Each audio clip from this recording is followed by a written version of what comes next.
Chucky 2, 2025. I never believed a plastic doll could make me question my own sanity.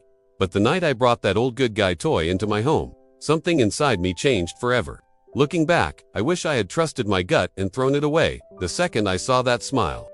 It started after we moved into a modest rental house in a quiet suburban neighborhood. My wife and I wanted a fresh start, somewhere affordable where our 10-year-old son, Jason, could have his own room and a backyard. The place wasn't perfect, creaky floors, a damp basement, lights that flickered, but it had charm. At least, that's what we told ourselves.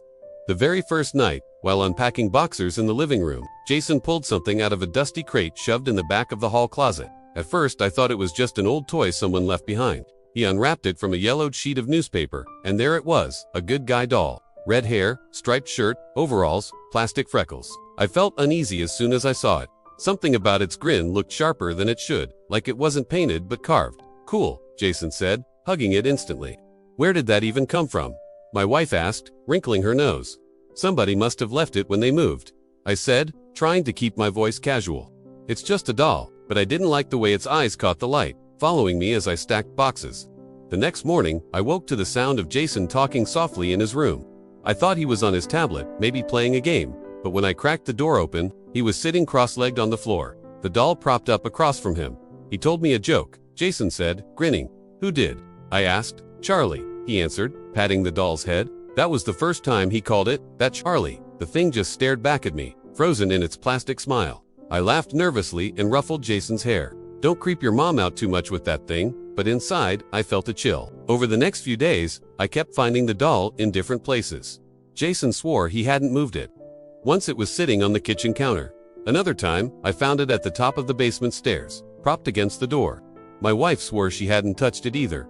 "Jason's just playing games," she said. "Don't overthink it." But I knew my son. He wasn't the type to lie, and he was starting to look uneasy himself.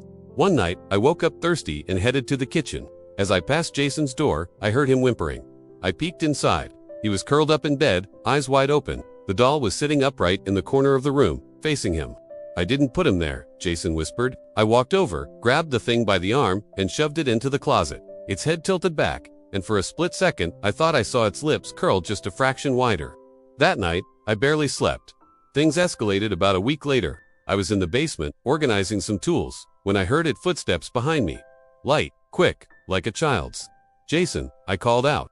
No answer. I turned, and there it was, sitting on a wooden crate, legs dangling, head tilted at an unnatural angle. The good guy doll. I froze. My chest tightened as I took a step closer. The basement air felt colder than before, the kind of damp chill that sticks to your skin. "Who put you down here?" I muttered to no one. I reached out to grab it, but before my fingers touched the plastic, I swore I heard it just under my breath. A whisper, but it didn't. That night, Jason screamed. We rushed into his room, and he was sitting upright in bed, shaking. He was standing next to me. He sobbed. "The doll?" my wife asked. Jason nodded, tears streaming. The closet door was open, empty, but the doll was back on the floor, sitting exactly where it had been the first night we moved in.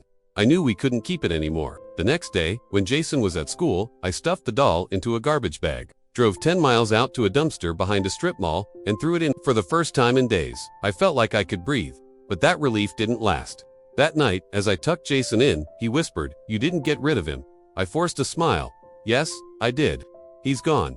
Jason shook his head. "He told me he's coming back. He's mad at you now." I didn't know how to respond. Around 3 a.m., I woke to a soft scratching sound outside our bedroom door. Not like clawsomore, like tiny plastic hands dragging along the wood. My wife stirred. "What is that?" she whispered. I held my breath as the doorknob rattled. Slowly at first, then harder. I jumped up, yanked the door open. Nothing, just the hallway. But on the carpet, right in front of our door, were little footprints. Not bare feet, not shoes, just imprints that looked molded, stiff, too perfect. Like the bottom of a toy. The final straw came the following weekend. We were having dinner when Jason suddenly dropped his fork and went pale. "He's behind you," he whispered. My wife and I spun around. Nothing was there. But when I turned back, the doll was sitting at the head of the table. No one had seen it move. My wife screamed. Jason burst into tears.